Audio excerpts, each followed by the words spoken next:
외부 음식물 반입은 보안상 금지되어 있습니다. 신속히 돌아가시기 바랍니다. 차가운 새벽 공기를 가르며 터진 이 한마디가 모든 것을 바꿨습니다. 도시락 가방을 든 한 노인이 부대 정문에서 발걸음을 돌리는 순간 그 누구도 예상하지 못한 일이 벌어지기 시작했어요. 젊은 중대장은 자신이 방금 누구를 돌려보냈는지 몰랐습니다. 하지만 몇 시간 후 그의 세계는 완전히 뒤바뀔 예정이었죠. 때로는 가장 작은 거절이 가장 큰 변화를 만들어냅니다. 때로는 한 사람의 실수가 전체의 운명을 바꾸기도 하죠. 과연 이 노인의 정체는 무엇이었을까요? 그리고 이 만남이 어떻게 한중대 전체의 운명을 바꾸게 될까요? 지금부터 여러분께 들려드릴 이야기는 단순한 군대 이야기가 아닙니다. 진정한 리더십이 무엇인지, 그리고 사람과 사람 사이의 진실한 마음이 얼마나 큰 힘을 발휘할 수 있는지를 보여주는 감동적인 이야기입니다. 1초밖에 걸리지 않는 구독과 좋아요 눌러주시면 이야기가 더 재미있으실 거예요. 그럼 지금부터 시작합니다. 새벽 5시, 이태성은 부엌에서 조용히 도시락을 싸고 있었습니다. 75의 나이에도 꼿꼿한 자세는 여전했죠. 손자 이지훈이 입대한 지 벌써 6달, 면회 한번 제대로 가지 못한 채 시간만 흘러갔습니다. 오늘만큼은 꼭 보고 싶었어요. 지훈이가 좋아하던 김치볶음밥이었지. 혼잣말을 중얼거리며 정성스럽게 밥을 담았습니다. 계란말이와 소시지까지 넣어가며 예전 손자가 어렸을 때처럼 정성을 다했어요. 도시락 뚜껑을 덮고 나서야 이태성은 잠시 망설였습니다. 최전방 수색대라는 곳이 얼마나 삼엄한지 충분히 알고 있었거든요. 하지만 마음은 이미 정해져 있었습니다. 손자를 보고 싶은 할아버지의 마음이 모든 걱정을 압도했죠. 이태성은 평상복을 차려입고 집을 나섰습니다. 전직 육군 참모총장이었지만 오늘은 그저 손자가 그리운 할아버지일 뿐이었어요. 2시간 반을 달려 도착한 수색대 정문은 생각보다 더 엄중했습니다. 철조망과 경계초소, 그리고 무장한 경비병들이 삼엄한 분위기를 연출하고 있었죠. 이태성은 도시락 보온 가방을 들고 정문 앞에 섰습니다. 면회 신청을 하러 왔습니다. 위병소 근무자가 이태성을 위아래로 훑어보더니 내부로 연락을 취했어요. 잠시 후 한 명의 장교가 성큼성큼 걸어 나왔습니다. 바로 장세윤 대위였죠.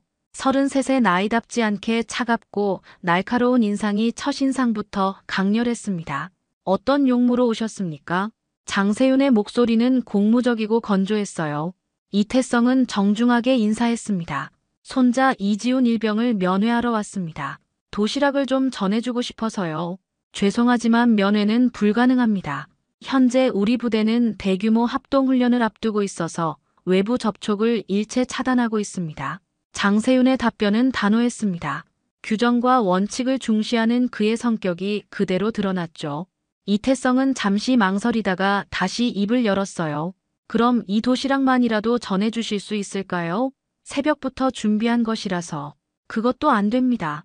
외부 음식물 반입은 보안상 금지되어 있습니다. 신속히 돌아가시기 바랍니다. 장세윤은 더 이상의 논의 여지를 주지 않았어요. 이태성은 도시락 가방을 꼭 쥐고 서 있었습니다. 손자를 향한 간절함이 눈빛에서 느껴졌지만 장세윤은 전혀 개의치 않았죠. 알겠습니다. 이태성은 조용히 고개를 끄덕였습니다. 더 이상 고집을 부리지 않았어요. 하지만 발걸음을 옮기는 대신 정문 맞은편 작은 언덕을 바라보았습니다. 저기서 잠시 쉬어가도 될까요? 개인 자유입니다만 오래 머물지는 마시기 바랍니다. 장세윤은 시큰둥하게 답하고는 부대 안으로 들어갔어요. 이태성은 천천히 언덕으로 향했습니다. 그곳에서 부대 전체가 한눈에 보였죠. 작은 바위에 앉아 도시락 가방을 무릎에 올려놓고 조용히 철문을 바라보기 시작했습니다. 바람이 불어왔어요. 차가운 바람이었지만 이태성은 꿈쩍도 하지 않았습니다. 그저 손자가 있는 곳을 바라보며 말없이 앉아 있었죠. 마치 오래된 소나무처럼 묵묵하고 굳건하게. 장세윤은 부대로 돌아가면서도 언덕 위의 노인을 한 번 더 돌아보았습니다. 하지만 곧 고개를 돌렸죠. 감정에 휘둘리는 것은 지휘관에게 어울리지 않는다고 생각했거든요. 중대장님, 아까 그분이. 경비병이 조심스럽게 말을 꺼내려 했지만 장세윤이 손으로 제지했습니다. 더 이상 언급하지 마라. 우리에게는 훈련이 최우선이다. 장세윤의 사무실 벽면에는 각종 전술 교범과 작전 계획서들이 빼곡히 정리되어 있었어요. 육군사관학교를 수석으로 졸업한 그는 모든 것을 이론과 시스템으로 해결할 수 있다고 믿고 있었습니다. 감정이나 인간적 배려는 오히려 작전 수행에 방해가 된다는 게 그의 철학이었죠. 책상 위에 펼쳐진 합동훈련 계획서를 다시 점검하기 시작했습니다. 모든 병력의 배치와 이동 경로, 시간표까지 분 단위로 세밀하게 짜여 있었어요. 특히 이지훈이 속한 분대는 가장 어려운 임무를 맡게 되어 있었습니다. 완벽한 계획이야. 이대로만 하면 반드시 성공한다. 장세윤은 자신만만했습니다. 병사들 개개인의 능력치와 특성을 데이터화해서 최적의 조합을 만들어냈다고 자부했거든요. 하지만 그 데이터 속에는 병사들의 마음이나 사기, 피로도 같은 건 전혀 고려되지 않았어요. 훈련장으로 향하는 길에 여러 병사들과 마주쳤습니다. 모두들 장세윤을 보자마자 긴장한 표정으로 경례를 했습니다. 장세윤은 차갑게 답례하며 지나갔어요. 병사들과의 개인적 친밀감은 지휘 체계를 흐린다고 생각했거든요. 훈련장에 도착하자 이지훈을 비롯한 수색 대원들이 이미 대기하고 있었습니다. 연일 이어진 혹독한 훈련으로 모두들 지쳐 보였어요. 특히 이지훈은 어제부터 계속된 야간 훈련으로 눈가에 다크서클이 짙게 패여 있었습니다. 오늘 훈련 목표는 적진 침투, 정보 수집 및 탈출이다. 예, 중대장님. 이지훈이 힘차게 대답했지만 목소리에서 피로감이 묻어났어요. 장세윤은 그런 것엔 관심이 없었습니다. 너는 선두 정찰조를 맡아라. 가장 위험한 구간이지만 내 능력이면 충분할 것이다. 알겠습니다. 이지훈은 주저없이 답했지만 속으로는 걱정이 앞섰어요. 며칠째 제대로 된 휴식도 취하지 못한 상태에서 또다시 최고난도 임무를 맡게 된 거였죠. 하지만 불평할 수는 없었습니다. 장세윤은 훈련 중에도 계속해서 시계를 확인했어요. 모든 것이 계획대로 진행되는지 분 단위로 체크하고 있었거든요. 병사들이 조금이라도 예정 시간에서 벗어나면 즉시 질책이 따라왔습니다. 동작이 느리다. 계획서대로라면 이미 목표 지점에 도달했어야 한다. 병사들은 더욱 서둘렀지만 피로와 긴장으로 인해 실수가 늘어만 갔어요. 악순환이 반복되고 있었습니다. 하지만 장세윤은 그저 계획 수정이 필요하다고만 생각했죠. 훈련이 끝난 후 이지훈은 동료들과 함께 부대로 돌아갔습니다. 모두들 말없이 걸었어요.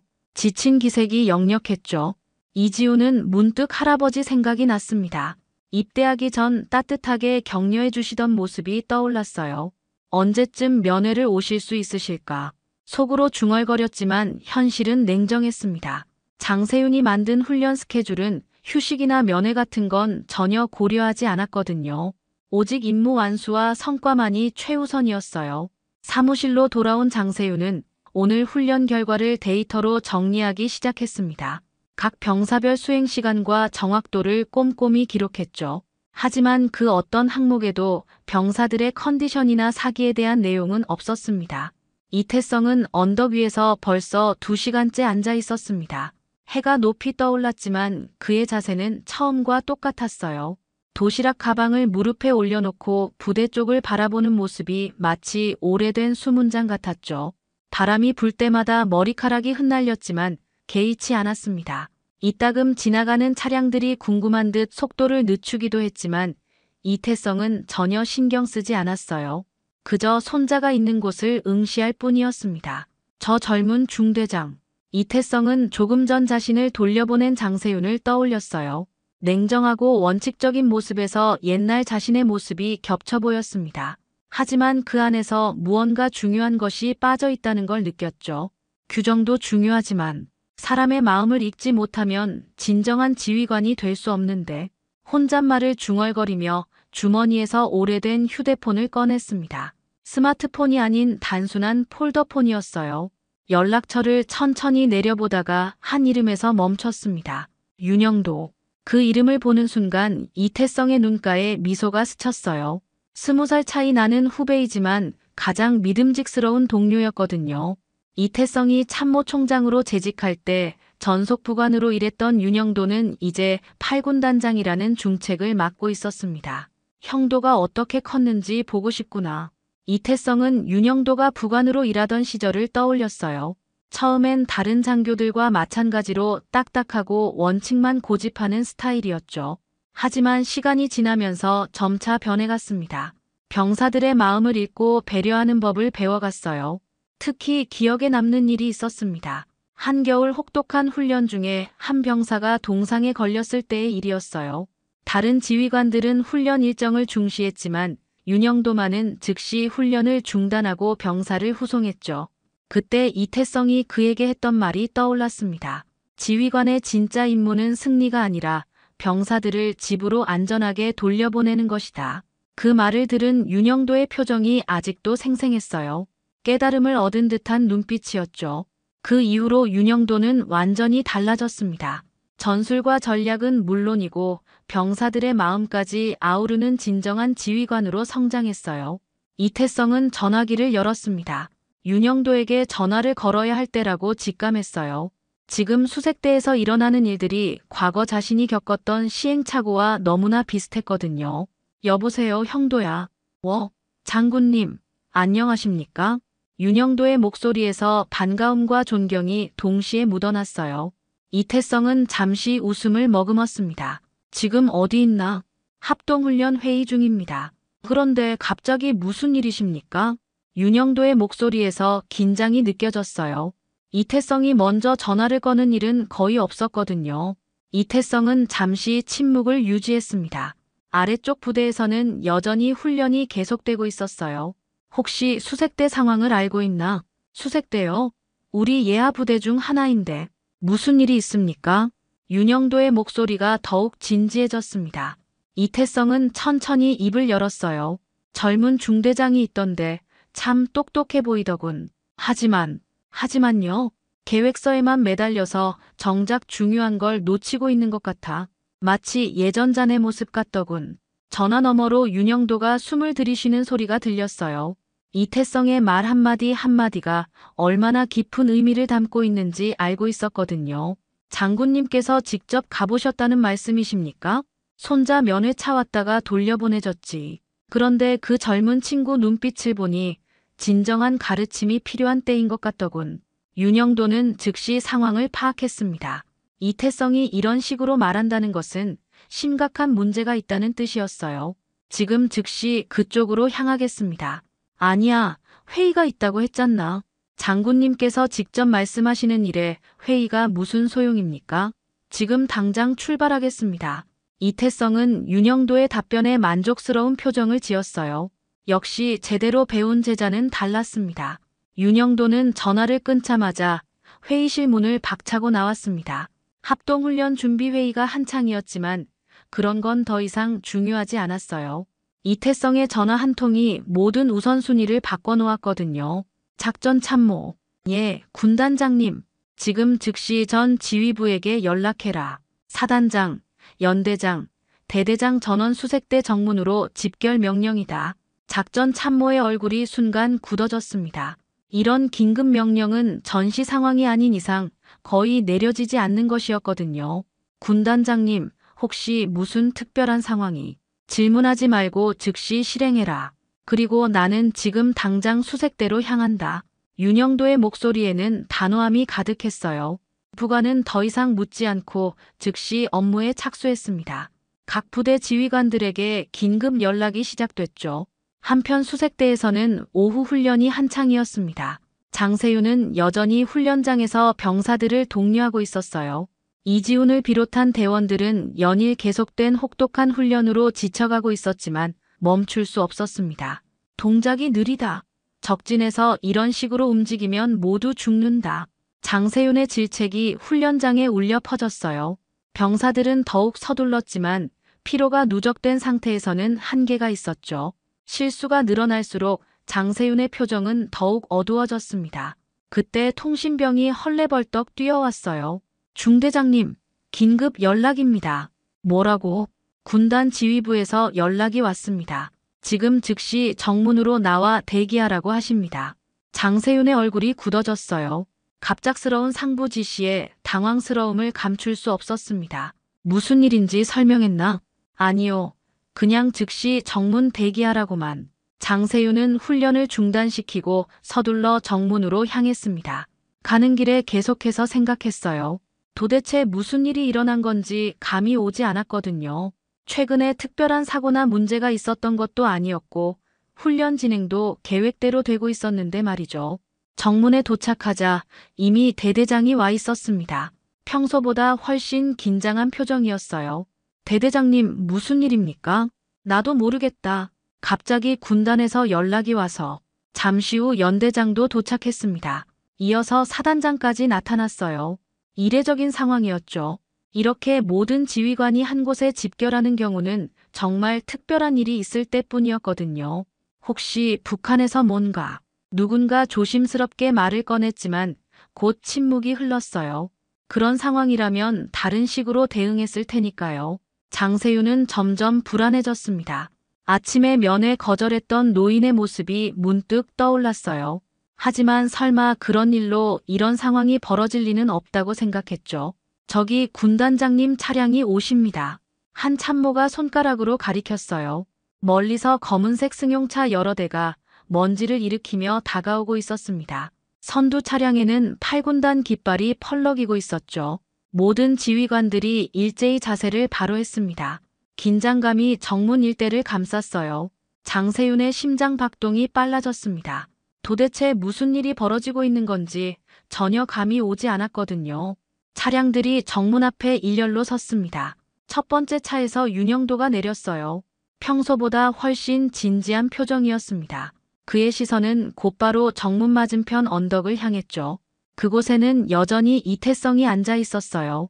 도시락 가방을 무릎에 올려놓고 부동 자세로 부대를 바라보고 있는 모습이 모든 지휘관들의 눈에 들어왔습니다. 저분이, 장세윤이 작은 소리로 중얼거렸지만 윤영도의 다음 행동을 보고는 말문이 막혔어요.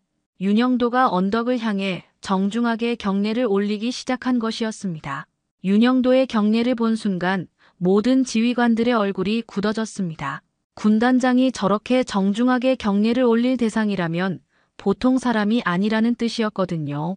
사단장부터 시작해서 연대장, 대대장까지 모두가 언덕 위를 주시했어요. 장세윤은 그제야 아침에 자신이 돌려보낸 노인을 자세히 들여다보기 시작했습니다. 멀리서도 느껴지는 특유의 위엄과 자세, 그리고 흔들림 없는 모습이 예사롭지 않았어요. 하지만 여전히 정확히 누구인지는 알 수 없었죠. 윤영도는 경례를 마친 후 언덕을 향해 걸어가기 시작했습니다. 다른 지휘관들도 자연스럽게 뒤따랐어요. 장세윤은 맨 뒤에서 조심스럽게 따라갔습니다. 심장이 요동치고 있었거든요. 언덕 중턱에 이르자 윤영도가 갑자기 멈춰 섰어요. 그리고는 깊숙이 허리를 숙였습니다. 장군님, 윤영도입니다. 그 말을 들은 순간 뒤따라오던 모든 지휘관들이 얼어붙었어요. 장군님이라는 호칭이 의미하는 바를 모르는 사람은 없었거든요. 더군다나 윤영도 같은 군단장이 그렇게 부르는 상대라면 사단장이 가장 먼저 정신을 차렸습니다. 그의 얼굴이 하얗게 질렸어요. 설마 이태성 전 참모총장님이신가? 그 이름이 나오자 연대장과 대대장의 표정도 순식간에 변했습니다. 한국군 역사상 전설적인 인물 중 한 명이었거든요. 철벽 사단장이라는 별명으로 유명했던 이태성의 이름을 모르는 군인은 거의 없었어요. 장세윤은 다리에 힘이 빠지는 걸 느꼈습니다. 아침에 자신이 면회를 거절하고 차갑게 돌려보낸 그 노인이 바로 전직 육군 참모총장이었다는 사실이 믿어지지 않았어요. 아니다. 작은 신음이 터져 나왔습니다. 지금까지 자신이 얼마나 큰 실수를 저질렀는지 깨닫기 시작한 거죠. 군 최고위직을 역임한 분에게 그런 식으로 대했다니. 생각만 해도 식은땀이 흘렀어요. 이태성은 천천히 일어나서 윤영도를 내려다보았습니다. 오랜만에 만난 옛 부하의 모습에 미소가 스쳤어요. 형도야, 많이 컸구나. 죄송합니다, 장군님. 제가 미리 알았더라면. 무슨 소리야? 자네가 잘못한 게 뭐가 있나? 이태성의 목소리는 여전히 따뜻했습니다. 하지만 그 따뜻함 속에서도 범접할 수 없는 위험이 묻어났어요. 뒤에 서 있던 지휘관들은 모두 숨을 죽이고 있었습니다. 장세윤은 더 이상 버틸 수 없었어요. 그대로 무릎을 꿇고 말았습니다. 죄송합니다. 제가 몰라봤습니다. 목소리가 떨리고 있었어요. 지금까지 살면서 이렇게 큰 충격을 받은 적이 없었거든요. 자신이 얼마나 오만했는지, 얼마나 좁은 시야를 가지고 있었는지 깨달았습니다. 이태성은 장세윤을 내려다보았어요. 젊은 중대장의 떨리는 어깨를 보며 옛날 자신의 모습을 떠올렸습니다. 누구나 거쳐야 하는 과정이라고 생각했죠. 일어나라, 젊은 친구. 장군님, 자네가 원칙을 지킨 것이지 잘못한 게 아니야. 다만 이태성은 잠시 말을 멈췄어요. 아래쪽 부대에서는 여전히 훈련 소음이 들려오고 있었습니다. 다만 사람의 마음을 읽는 법도 배워야 할 때가 온 것 같구나. 바람이 불어왔어요. 차가운 바람이었지만 이번에는 이태성도 자리에서 일어났습니다. 도시락 가방을 들고 천천히 부대 쪽으로 발걸음을 옮겼죠. 여기서 서 있으니 바람이 차네. 안에서 얘기하는 게 좋겠어. 그 말에 윤영도가 즉시 답했습니다. 그러시죠, 장군님. 제가 안내해드리겠습니다. 모든 지휘관들이 이태성을 에워싸며 부대 안으로 향했어요. 장세윤은 맨 뒤에서 아직도 떨리는 다리로 따라갔습니다. 자신의 인생이 완전히 바뀌는 순간이라는 걸 직감하고 있었거든요. 정문을 통과할 때 위병소 근무자들이 모두 깍듯하게 경례를 올렸어요. 소문이 이미 퍼진 모양이었습니다. 전설적인 장군의 방문이라는 소식이 부대 전체에 전해지고 있었죠. 이태성은 걸으면서도 부대 곳곳을 살펴보았습니다. 훈련장에서 땀 흘리는 병사들, 장비를 점검하는 간부들, 모든 것이 눈에 들어왔어요. 하지만 그 어디에서도 웃음소리는 들리지 않았습니다. 응접실은 고요했습니다. 이태성이 중앙 소파에 앉자 다른 모든 지휘관들이 긴장한 채 자리를 잡았어요. 윤영도는 이태성 옆에, 장세윤은 맨 끝자리에 조심스럽게 앉았습니다. 무거운 침묵이 흘렀죠. 이태성은 무릎 위에 올려놓은 도시락 가방을 천천히 쓰다듬었어요. 새벽부터 정성스럽게 준비한 손자를 위한 마음이 그 안에 고스란히 담겨 있었습니다. 그 모습을 본 장세윤의 가슴이 미어졌어요. 중대장. 이태성이 조용히 입을 열었습니다. 장세윤이 움찔하며 고개를 들었죠. 예, 장군님. 자네 계획서를 한번 보여줄 수 있나?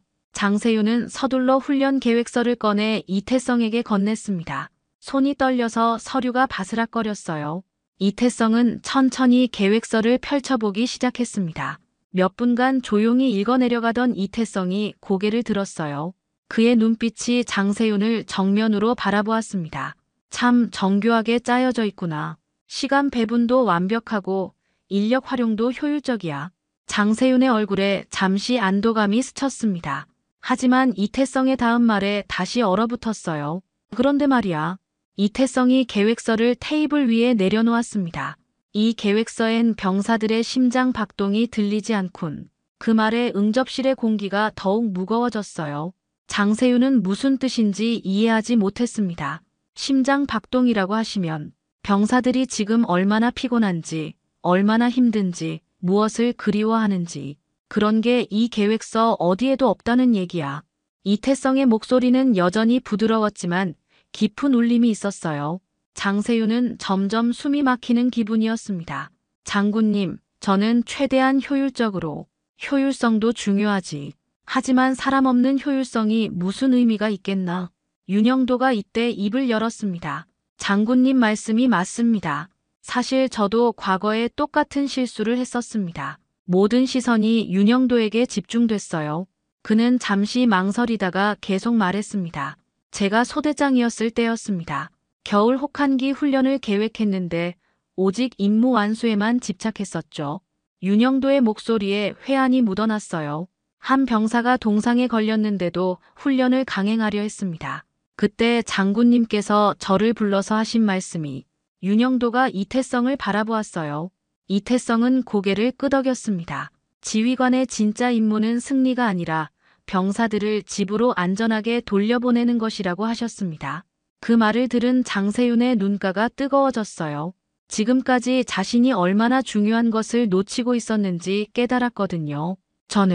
저는 병사들을 사람이 아니라 숫자로만 봤습니다. 장세윤의 목소리가 떨렸어요. 눈물이 핑 돌기 시작했습니다. 병사들이 얼마나 힘들어하는지, 얼마나 지쳐있는지 전혀 몰랐습니다. 이태성이 일어나서 장세윤에게 다가갔어요. 그리고 젊은 중대장의 어깨에 손을 올려놓았습니다. 지금 깨달았으니 늦지 않았어. 진정한 지휘관이 되는 길은 여기서부터 시작되는 거야. 장세윤은 더 이상 참을 수 없었어요. 눈물이 뺨을 타고 흘러내렸습니다.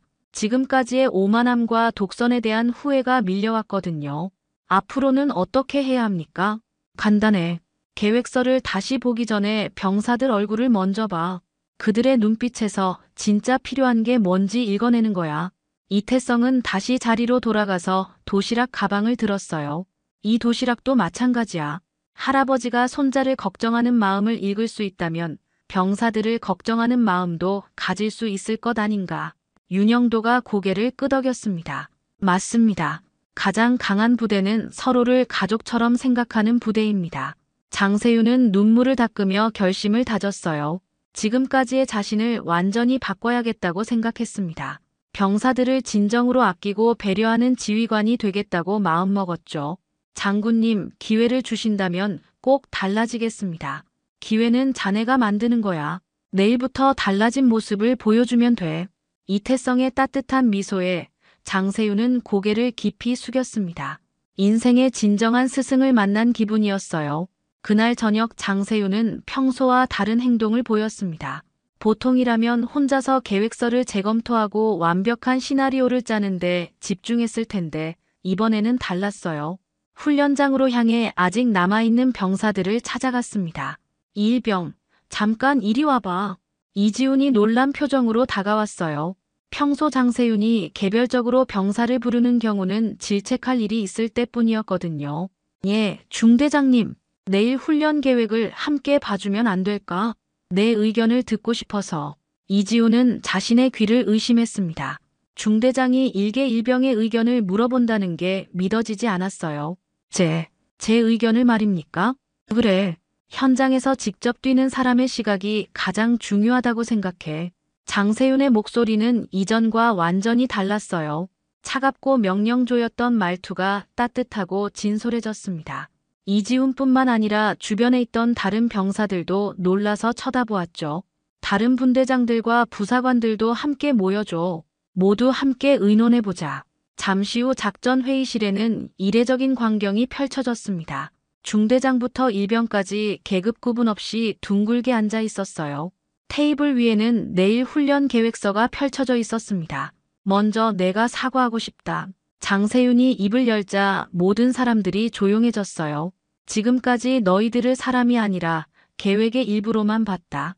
그게 얼마나 잘못된 생각이었는지 오늘 깨달았어. 병사들은 서로 눈을 마주쳤습니다. 이런 장세윤의 모습은 처음 보는 것이었거든요.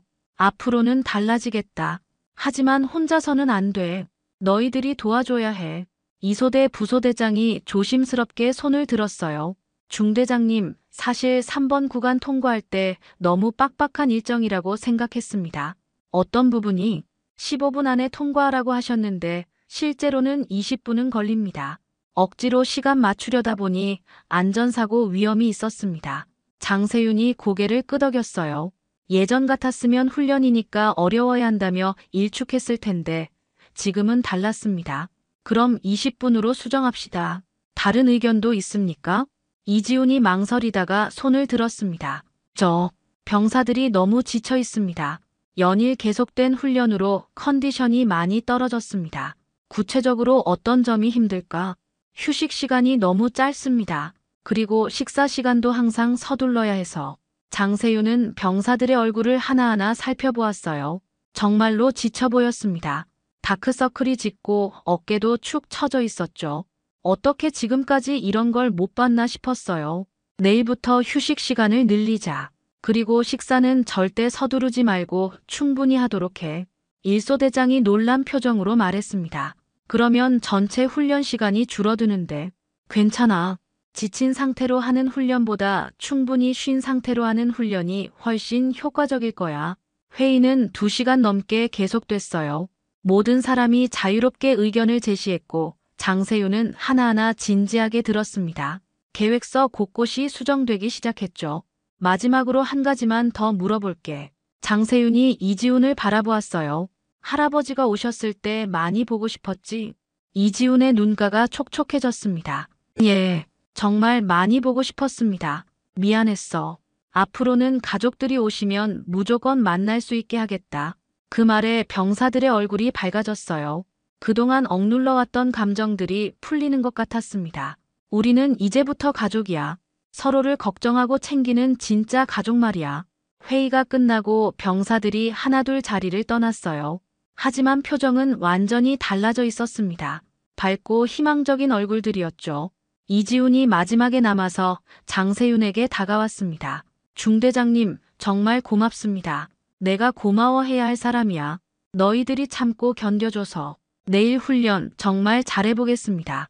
이지훈의 목소리에는 이전과는 완전히 다른 의욕이 넘쳐났어요. 억지로 하는 훈련이 아니라 함께 이뤄가는 목표가 된 거였습니다. 그날 밤 이지훈은 동료들과 함께 내일 훈련에 대해 이야기했어요. 모두들 기대에 찬 표정이었습니다. 중대장이 바뀌면서 분위기 전체가 완전히 달라진 거죠.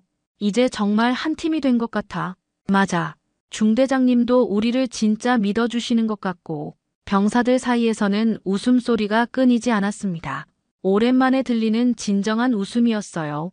합동훈련 당일 새벽 공기는 긴장감으로 가득했습니다. 하지만 장세윤의 중대에서는 이상하게도 여유로운 분위기가 흘렀어요. 병사들 얼굴에 과도한 긴장 대신 차분한 집중력이 보였습니다. 모두들 어제 충분히 쉬었지? 장세윤이 병사들을 둘러보며 물었어요. 하나하나 얼굴을 확인하는 모습이 예전과는 완전히 달랐습니다. 예, 중대장님. 좋아. 오늘은 우리가 얼마나 끈끈한 팀인지 보여주는 날이야. 서로만 믿으면 돼. 이지훈을 비롯한 병사들의 눈빛이 결연했어요. 억지로 떠밀려서 하는 훈련이 아니라 함께 이뤄낼 목표가 생긴 거였죠. 훈련이 시작되자 장세윤의 중대는 놀라운 모습을 보였습니다. 계획대로 움직이면서도 상황에 따라 유연하게 대처했어요. 무엇보다 병사들 간의 호흡이 완벽했습니다. 삼시 방향적 발견. 이지훈의 신호에 분대원들이 즉시 반응했어요. 서로의 움직임을 예측하고 보완하는 모습이 마치 오랫동안 함께 훈련한 베테랑 부대 같았습니다. 언덕 위 관측소에서 윤영도를 비롯한 지휘부가 훈련 상황을 지켜보고 있었어요. 다른 부대들도 나름대로 잘하고 있었지만 장세윤의 중대는 유독 눈에 띄었습니다. 저 부대 좀 보십시오. 참모 한 명이 쌍안경을 가리키며 말했어요. 움직임이 정말 자연스럽습니다. 억지로 하는 게 아니라 저절로 몸이 움직이는 것 같습니다. 윤영도도 고개를 끄덕였어요. 장세윤의 변화가 병사들에게 어떤 영향을 미쳤는지 한눈에 알 수 있었습니다. 가장 어려운 구간인 적진 침투 단계에서 이지훈의 중대는 완벽한 팀워크를 보여줬어요. 한 명이 위험에 처하면 다른 동료들이 즉시 엄호에 나섰고 어려운 상황에서도 서로를 챙기는 모습이 인상적이었습니다. 힘들면 말해. 내가 도와줄게. 괜찮아. 우리 함께 하자. 병사들 사이에서 오가는 대화에는 진정한 동지애가 묻어났어요. 이런 분위기는 하루아침에 만들어지는 게 아니었습니다. 장세윤의 진심 어린 변화가 만들어낸 결과였죠. 훈련 종료 후 결과 발표가 있었습니다. 장세윤의 중대가 전체 1위를 차지했어요. 더 놀라운 건 개별 평가에서도 모든 병사들이 고른 성과를 냈다는 점이었습니다. 축하한다, 장 중대장. 윤영도가 장세윤에게 다가와 악수를 청했어요. 고맙습니다, 군단장님. 어제와 오늘 사이에 무슨 일이 있었나? 완전히 다른 부대 같던데. 장세윤은 잠시 망설이다가 솔직하게 답했습니다. 병사들을 사람으로 보기 시작했습니다. 그게 다야? 네, 그게 전부였습니다. 윤영도가 미소를 지었어요. 이태성이 어제 한 말의 의미를 장세윤이 제대로 이해했다는 걸 알 수 있었거든요. 최고의 지휘관은 승리를 위해 계획을 부수고 사람을 품은 자다. 오늘 자네가 그걸 증명했어. 저녁이 되어 부대로 돌아온 이지훈은 급히 편지를 썼습니다. 할아버지께 꼭 전하고 싶은 말이 있었어요. 며칠 후 이태성은 집에서 편지 한 통을 받았습니다. 손자 이지훈이 보낸 것이었어요. 편지를 펼쳐보는 순간 눈가가 뜨거워졌습니다. 할아버지께, 안녕하세요, 할아버지. 그동안 편지도 못 드리고 죄송했습니다. 며칠 전 할아버지께서 부대에 오셨다는 이야기를 들었습니다. 직접 뵙지 못해서 정말 죄송해요. 하지만 할아버지께서 오신 덕분에 우리 중대에 기적 같은 일이 일어났습니다. 우리 중대장님이 완전히 달라지셨어요. 이전에는 차갑고 무서운 분이었는데 이제는 정말 따뜻하고 저희를 가족처럼 챙겨주십니다. 그래서 저희도 변했습니다. 할아버지, 저희 중대는 이제 함께 방패를 든 가족이 되었습니다. 서로를 믿고 의지하며 어떤 어려움도 함께 이겨낼 수 있는 진짜 가족 말입니다. 이 모든 게 할아버지 덕분이라고 생각합니다. 할아버지께서 가르쳐 주신 진정한 리더십이 우리에게까지 전해진 거라고 믿어요. 곧 휴가 나갈게요. 그때는 꼭 할아버지가 정성스럽게 싸주신 도시락을 함께 먹어요. 사랑하는 손자 지훈 올림. 편지를 다 읽은 이태성의 눈시울이 붉어졌습니다. 오랜 군 생활을 통해 추구해왔던 가치가 다음 세대에게 제대로 전해졌다는 기쁨이 밀려왔어요. 창밖을 바라보며 이태성은 조용히 중얼거렸습니다. 그래, 함께 방패를 든 가족. 그게 바로 진짜 군대구나. 멀리서 불어오는 바람이 따뜻했습니다. 손자와 그 동료들이 진정한 전우애를 배웠다는 사실이 이태성의 마음을 따뜻하게 만들었어요. 오래된 장군의 얼굴에 깊은 만족감이 스며들었습니다. 오늘 이야기 어떠셨나요? 구독과 좋아요는 이미 하셨을 테니 시청자님의 의견을 댓글로 달아주세요. 항상 건강하시고 행복하세요.